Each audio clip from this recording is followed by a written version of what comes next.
Nationalist movements. As a result of social reform movement of the 19th century, the social evils were eliminated and opportunities were provided to women for their education. The expansion of women's education and their admission of educational institutions had produced a sizable number of English educated middle class women by the late 19th century, and they made their presence felt in political activities. The characteristics of second phase of women's movement, that is national movement, are for the first time many women belonging to the middle class started taking part in the political activities. Till 1919, the national movement was limited to the urban upper class, and it was later with Gandhi's entrance into the national movement, participation of the masses began to take place. In this phase, political developments and women's participation in the national movement went hand in hand. The partition of Bengal in 1905 resulted in the launching of Swadeshi movement by the nationalists, though there was a there was the absence of mass awakening amongst the women, but meetings were arranged and khadi spinnings were taken up by women. Women contributed their bangles, nose rings, and bracelets to the national fund. In villages, women started putting away a handful of grain daily for such purpose. The women of Bengal and Punjab took active part in the Swadeshi movement. The women workers of the Arya Samaj were also responsible for arousing national spirit among the people. Swarna Kumari, Swarna Kumari, sister of Rabindranath Tagore, and her daughter Sarla Devi were strong supporters of the Swadeshi movement. Important women who participated in the revolutionary activities were Mrs. Syamaji Krishna Verma, Miss P. Nauroji, Miss M. Chattopadhyay, and Madam Bhikaji Kama Rustam. K.R. Kame, and a regular among the Indian revolutionaries based in Europe, coordinated to the activities of revolutionaries. She also raised issues of women's equality at international socialist circles, reflecting the Indian reality. This Swadeshi period marked the formation of several women's organizations. Sarla Devi took steps to organize the women's movement and its nucleus in the form of Bharat Stri Mahamandal in Lahore in 1910. Branches of this organization were established at Allahabad and Calcutta. The objective of this society was to bring together women of all caste and creed on the basis of their economic interest for the moral and material progress of Indian women. Parvati Devi, the headmistress of the Hindu girls' school at Kanchi, a small town in the Madras Presidency, started Kanchi Mahila Parishad to equip women in Kanchi with knowledge to create public opinion over burning issues of the nation. The period from 1911 to 1918 is of great significance in the history of Indian national movements because for the first time a woman, Annie Besant, led the national movement as president of the Indian National Congress. The setting up of the Home Rule League and organization of the Home Rule agitation raised the tempo of the movement. It was due to women like Annie Besant that organized movements for the emancipation of women took place, and the demand for political rights for women came to be firmly established on the political agenda. The important achievement of the women's movement in India during the second phase was the founding of Women's Indian Association WIA. Pandita Ramabai's Sharda Sadan 1892 in Pune, Sri Mahipatram Rupram Anantashram Anantashram in Ahmedabad 1892. Sri Mahipatram Rupram Anantashram in Ahmedabad 1892. Sri Zoroastrian Mandal in Bombay 1903. Maternity and Child Welfare League in Baroda 1914. Bhagni Samaj in Pune 1916. All were established and worked with the particular objective of improving women's life. These regional organizations were followed by national organizations like Women's Indian Association 1917 and the National Council of Women in India 1920.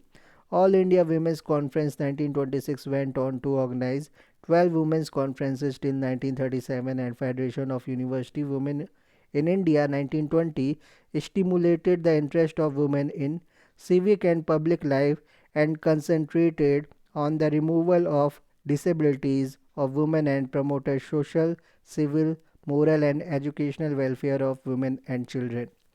The Women's Indian Association was mainly concerned with influencing the government policies on women's suffrage, educational and social reform issues. Its main objectives were spread of women's education, elimination of child marriage and other social evils, franchise for women and establishment of equality of rights between men and women. This association played an important role in articulating the women's movement till its merger with the All India Women's Conference. From the beginning, the Indian women's movement approached the suffrage campaign as a measure to achieve social reform. The leaders believed that enfranchisement of women would mean additional support for reform legislation. The entry of Mahatma Gandhi with his experience altered the national politics dramatically. He realized the importance of the mass base to Indian nationalism, and subsequently an ideology which suited the same was introduced.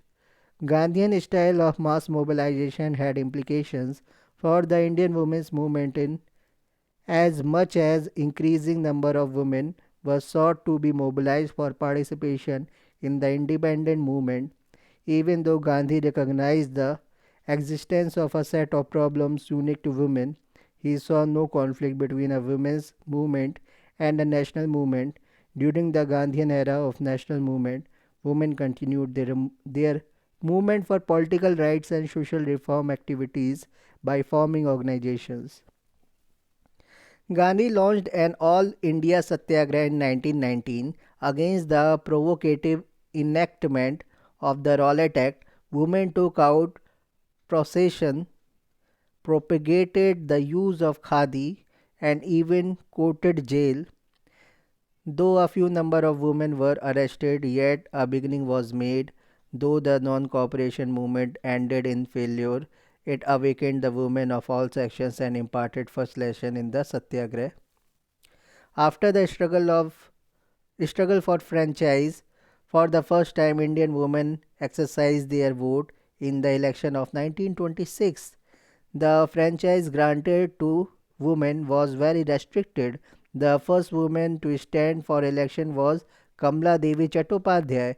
Madras was the first state which nominated a woman member, Dr. Muthu Lakshmi Reddy, to the Legislative Council. She saw she saw to the enactment of the abolition of Devdasi system and laws to close brothels and protect the minor girls.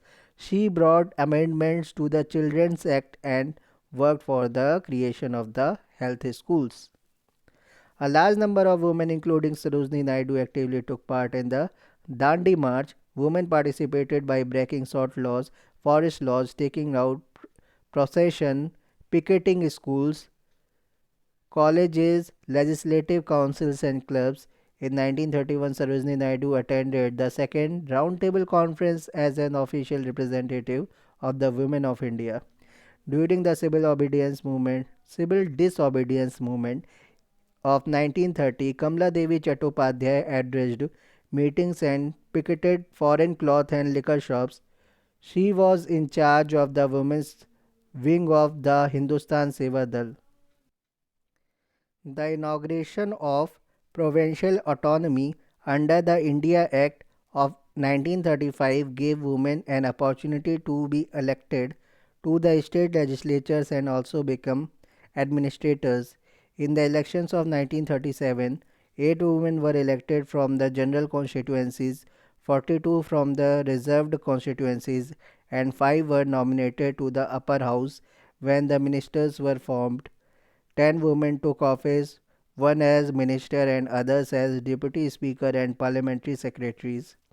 The Quit India movement, which was the last in the series of the nationalist agitation, was launched by Gandhi in 1942 with a significant slogan, Do or Die.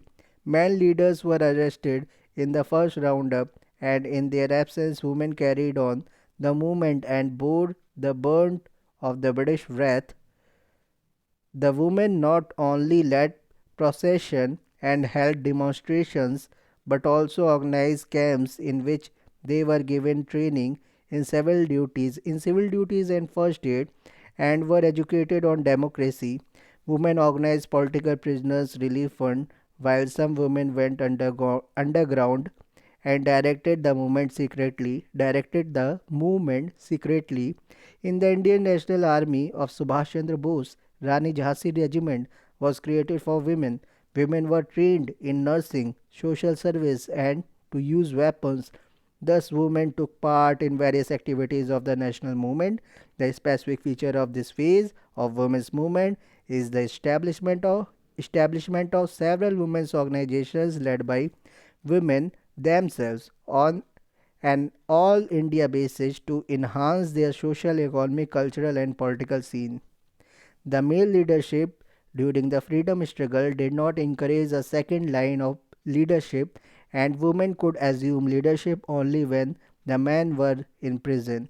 However, in such times there was an upsurge of women which took not only the British government but their own men folk by surprise, which took not only the British government but their own men folk by surprise. Here were these women of the upper or middle class leading sheltered lives in their homes, peasant women, working women, pouring out in tens and thousands in defiance in defiance of government order and police atrocities.